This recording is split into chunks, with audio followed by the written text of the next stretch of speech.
Today on Zoom. Oh yeah. How do you hula hoop? Let's move our hips. Oh yeah.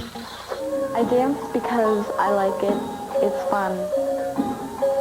You gotta listen to the song. You gotta listen to the rhythm. Today we're gonna show you how to make some food to serve your guests next time you throw a party. We have pigs in a blanket, chips, veggies, and dip. And we have our punch. A party awesome. I want to do one.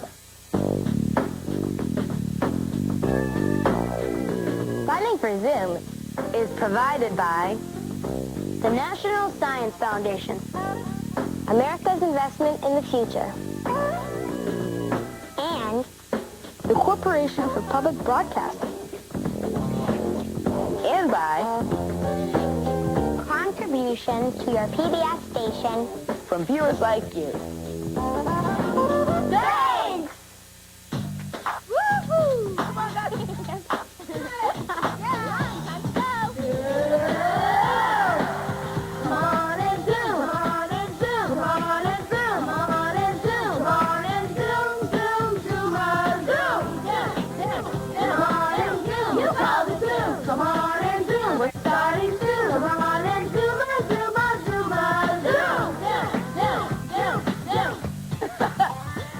I'm Ray. I'm Caroline. Hey, I'm Claudio. I'm Alisa. I'm Jessie.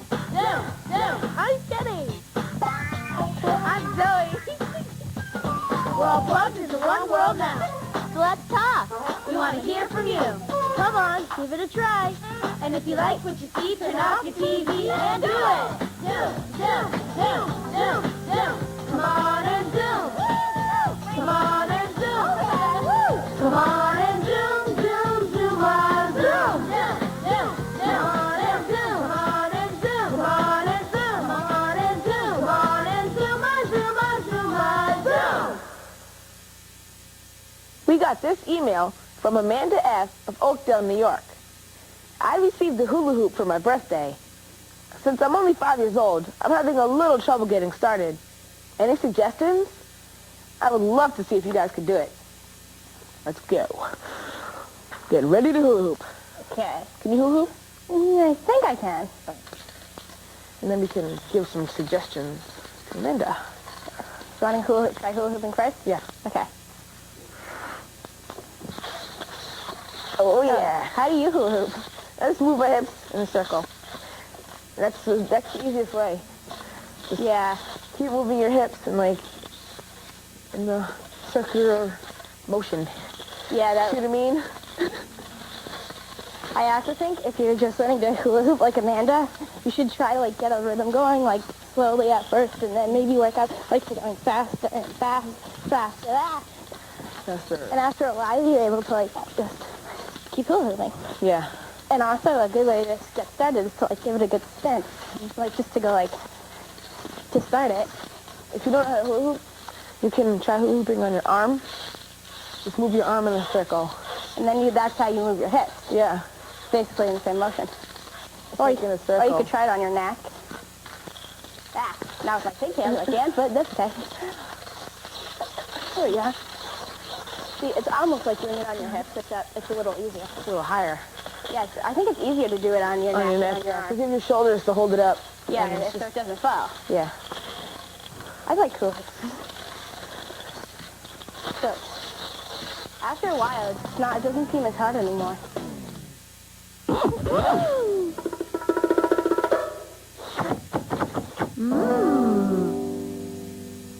Hi, and welcome to Cafe Zoom. Today, we're going to show you how to make some food to serve your guests next time you throw a party. First up, pigs in a blanket, sent in by Nicholas R. of West Jordan, Utah. Okay, here's what you'll need. Some hot dogs, crescent roll dough, and cheese. Okay, first, you want to preheat your oven to 375 degrees. Then, take a hot dog and slice it down the middle. But be sure not to cut all the way through, or it'll just fall apart and it won't work. And if you're not allowed to use a knife, make sure you ask an adult for help. Okay. Then take a slice of cheese, and you want to put it into the slot of the hot dog you just cut. But I found that it's easier to cut a little piece of the cheese off instead of putting the whole thing in there, because then you have to squish the cheese into the slot. Just put that over there. And just take this little piece of cheese and put it right inside the hot dog. Put it right there. So it looks like this. Okay? Then you want to separate your crescent roll dough into little triangles.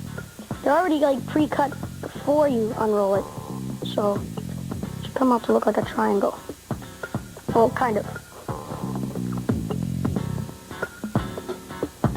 Then you want to take your hot dog and roll it right into the dough. Pull it right up. I started at the fat end and went to the skinny end because it's kind of easier. There, it'll look like that. Blanket, pig. Okay, now just stick it on your cookie sheet and using your oven mittens, put it in the oven for about 12 to 15 minutes or until the dough is golden brown.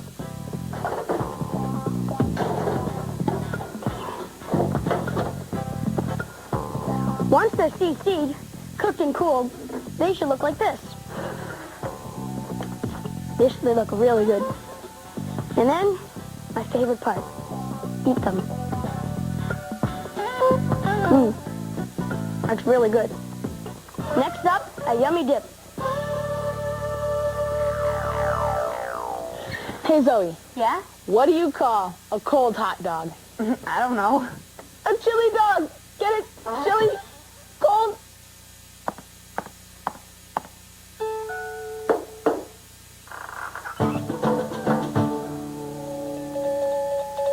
My name is Rebecca Sen.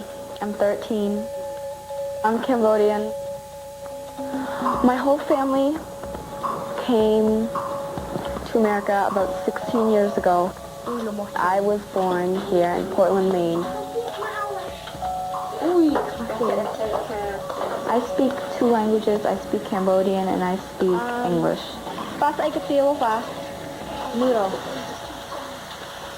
I don't think of myself as whole Cambodian. I don't think of myself as whole American because I'm not. And like when I'm, participating, say, in like a drama club or something, that's wholly American. Yeah, we're going to skip all the way until we get to the first quote, and then we're going to start from there and read all the quotes. When I'm dancing, that's involved Cambodian fully. First time I thought about dancing was when my teacher, Jan Malifam, came to my school. I wanted to learn it because I thought it was unique.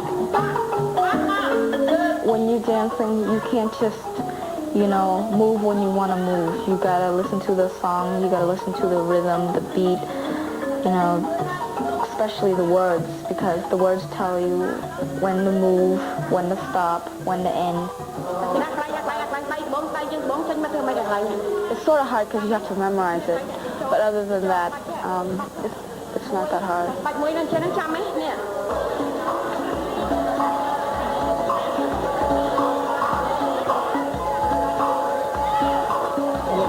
don't know, I guess I just want to practice one more time.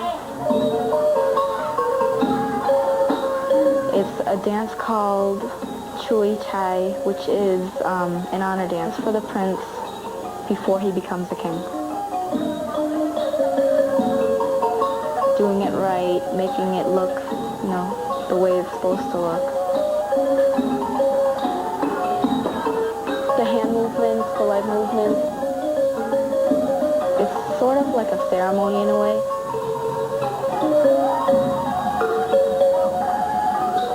I dance because I like it.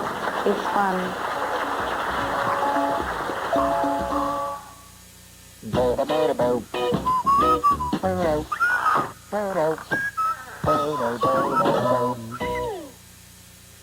Sam P. from Port Dover, Ontario, sent us the instructions to make a thermometer using a bottle, some clay, and a straw. The water level will change as the temperature changes. First, fill a bottle with warm water to the very top. Pour some food coloring in it so that you can see the water move in the straw. 2, 3, 4, Oh, yeah, it's a circle. 5. Oh. My lucky number. That looks awesome. Next, put some clay around a straw and stick it in the bottle. Sam says it's important to use the clay to seal it so that no air gets in. The thermometer won't work unless it's airtight. Let's make a hole here. What you gonna do? Oh, Like that. good idea. There we go.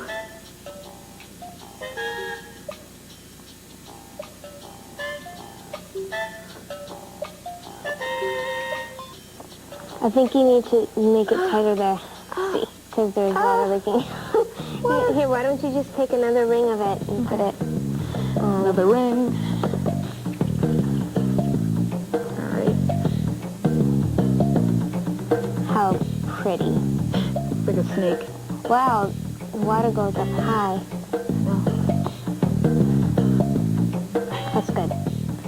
Then, take a marker and mark off the water level. You want to do this so that you can see the difference in the water when it gets cold. Go all the way around.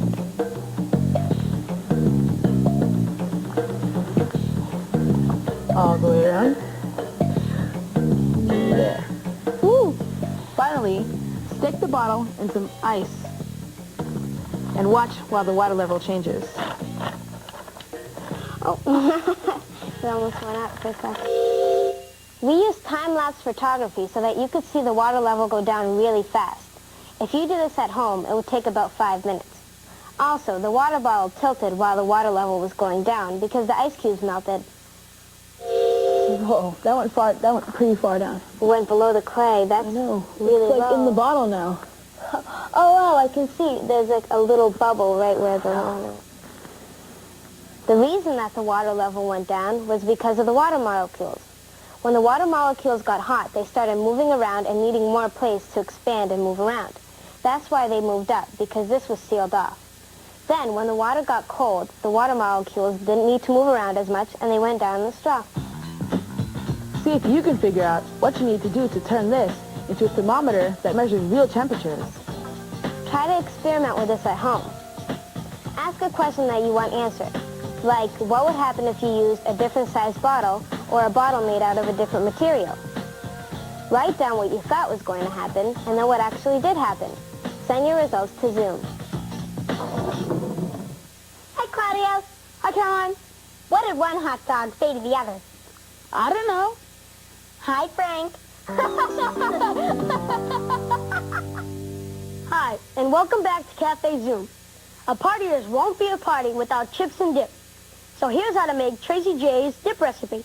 We're going to mix together a half a cup of mayonnaise. Just plop it right in there. I like mayonnaise. I like the smell of it. Okay. And half a cup of cream cheese. I think it's easier to kind of pre-melt the cream cheese a little if it's been in the fridge for a while. And chopped onion.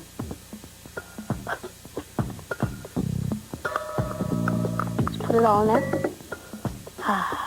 And 2 teaspoons of onion soup mix. Just mix it up together. Then mix it together. All around, mix and mix and mix.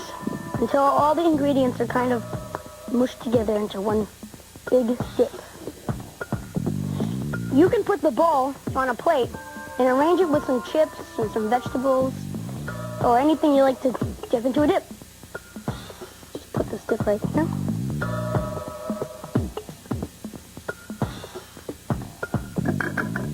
There we go. Stay tuned to learn how to make cranberry lemon punch.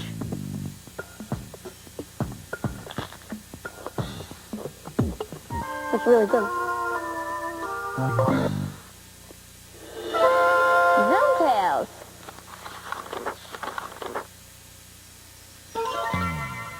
The Feet of the Feet. Written and illustrated by Chiza H. of Arcata, California. Chapter 1.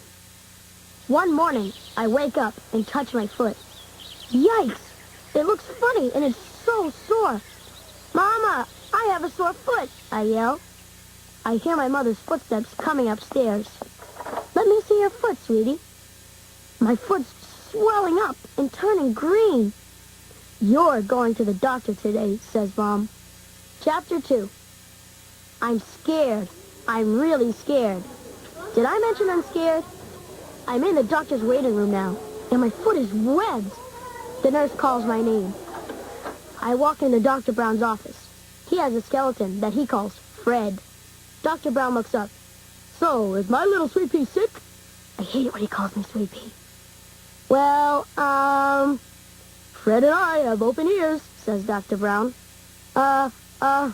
Did the cat get your tongue? Let me see your foot. Whoa, sweet pea, exclaims Dr. B. He hates it when I call him Dr. B. Sorry, Mrs. Welsh, but I can't do anything. Take her to a scientist. Chapter 3. We drive to the lab. I study my foot. Ew! Now it has pink spots. Mom knocks on the door that says, Dr. Craze E. Ness. The door swings open, and out steps a funny-looking man. So, what is it? Mom tells him the big problem. Dr. C asks to see my foot. Now my foot is slimy. Ew! Goodness gracious. I'm sorry to say I can't cure the disease, but it has a name. It's called Chicoductus grossitis. Do you know anybody that knows a cure? Asked my mom impatiently. There's an old man on Pickle Hill that might be able to help. I looked at my foot again. Ah, it's furry. Chapter 4. Mom stops at the top of Pickle Hill. We pass a gate and walk to the man's house. We go inside. Ah, you're finally here. The man looks at my foot and hands me some pills. A miracle! My foot is now perfect. I look in the mirror. Ah! I have a chicken body! The end. If you have any ideas for any fun activities, send them to Zoom, Box 350, Boston, Mass. 02134. Or visit the Zoom website at www.pbs.org.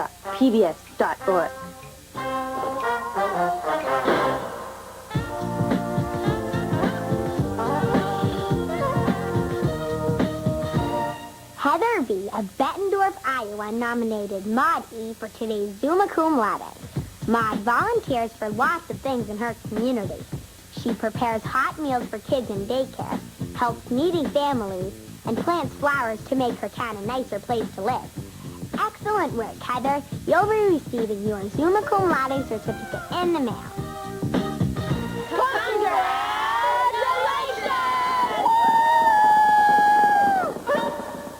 Here's a fun drink that you can serve your party guests. It's called Cranberry Lemon Punch, sent in by Callie O. of Edgewood, Iowa. Okay, first you want to take 1 thawed can of cranberry juice concentrate and just open it up and put it into the punch bowl. Oops.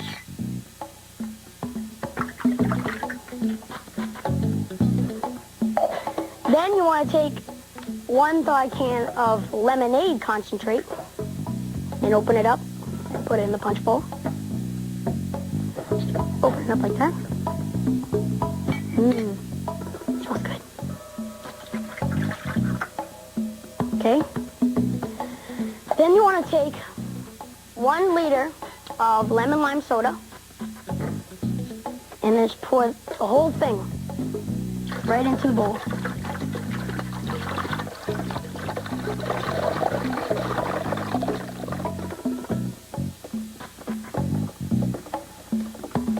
There. It already smells good. Okay, then 1 liter of seltzer water. And just pour that whole thing in there too.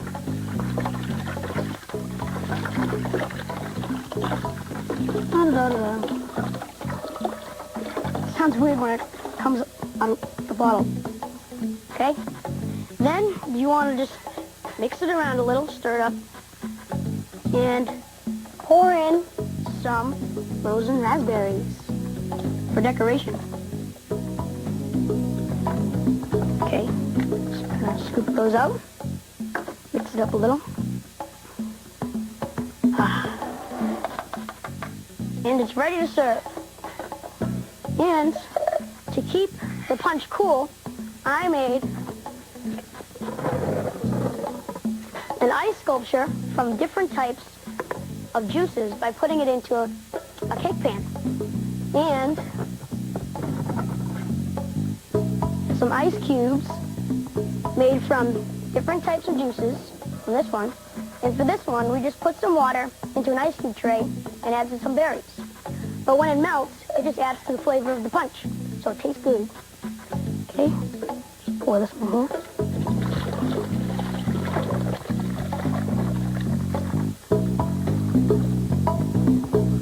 Ah, it smells so good. Just mix that up a little. There we go. Put that one down here. And now we have our party. We have pigs in a blanket. We have chips, veggies, and dip. Oops.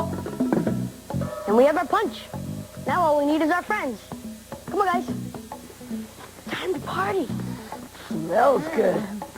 Punch, pigs in a blanket, chips and dip. Let's party. Awesome. I want one of these. You guys want some juice or punch? Sure. You good? Mm-hmm. Awesome.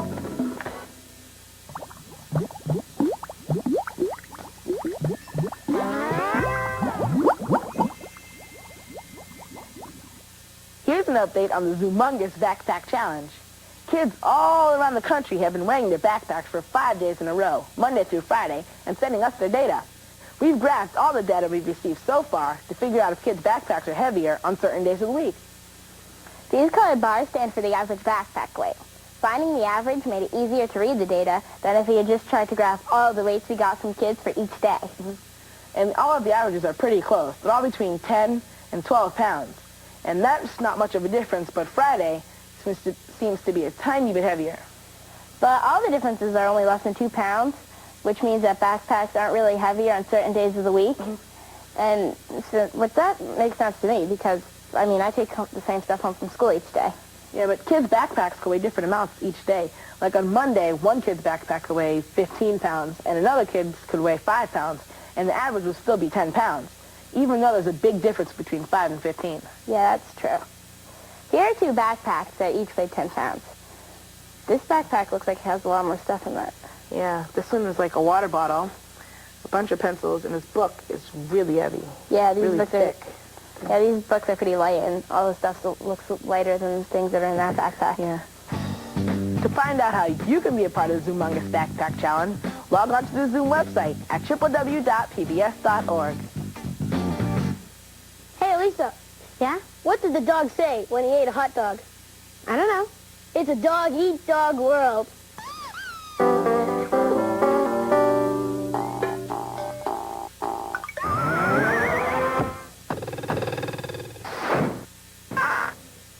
Tracy M. of Valley View, Ohio, emailed us this game. She calls it match. To play, one team is odds and the other is evens. One person calls out 1, 2, 3, match. Everyone throws in a few fingers from one hand. You add up all the fingers from both teams. If the number is odd, the odd team gets a point. And if the number is even, the even team gets a point. The first team to get 3 points wins. Okay, you guys ready? Yep. So we're the odd team, right? Yep, you guys are odds and you guys are evens. Okay. Okay, and if I mess up counting, help me. Okay, 1, 2, 3, match. 3 plus 3 is 6, plus 5 is 11, right? Okay, plus 5 is 16, plus 4 is 20, plus 2 is 22. Yes. Okay, so 22 is even, so they get a point. Okay.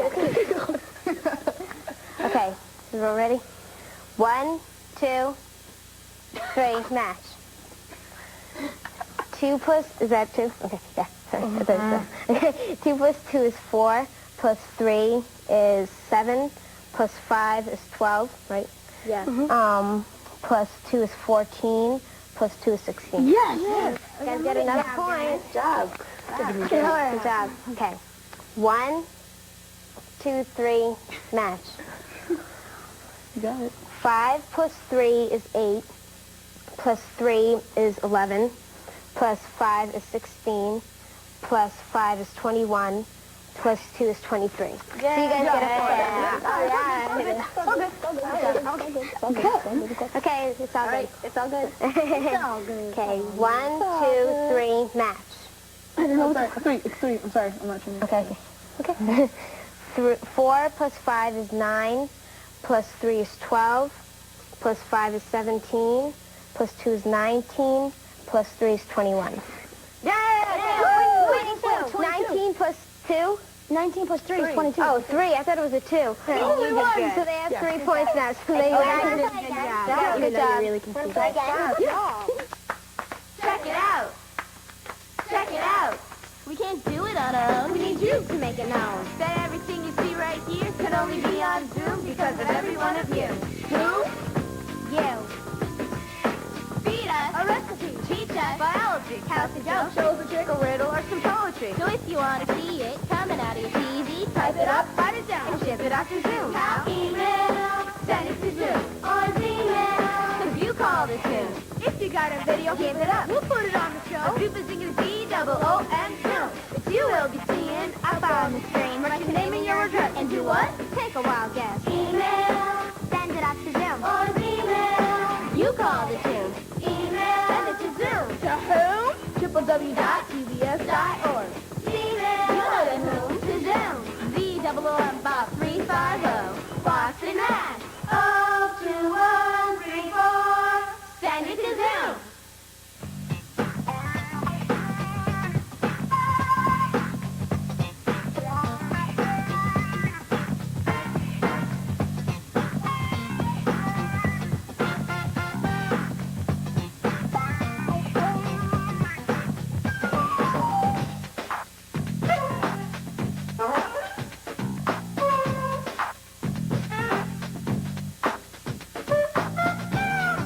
All submissions become the property of Zoom And will be eligible for inclusion in all Zoom media. This means that we can share your ideas With other Zoomers on TV, the web, and print materials, and in other Zoom ways. So, send it to Zoom.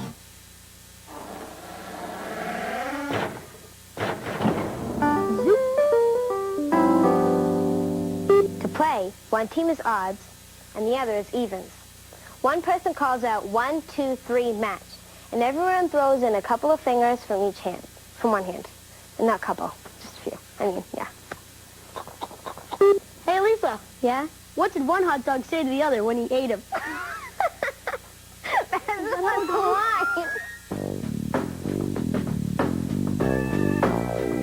Funding for Zoom is provided by the National Science Foundation, America's investment in the future, and the Corporation for Public Broadcasting, and by contributions to your PBS station. from viewers like you. Thanks! A production of WGBH Boston.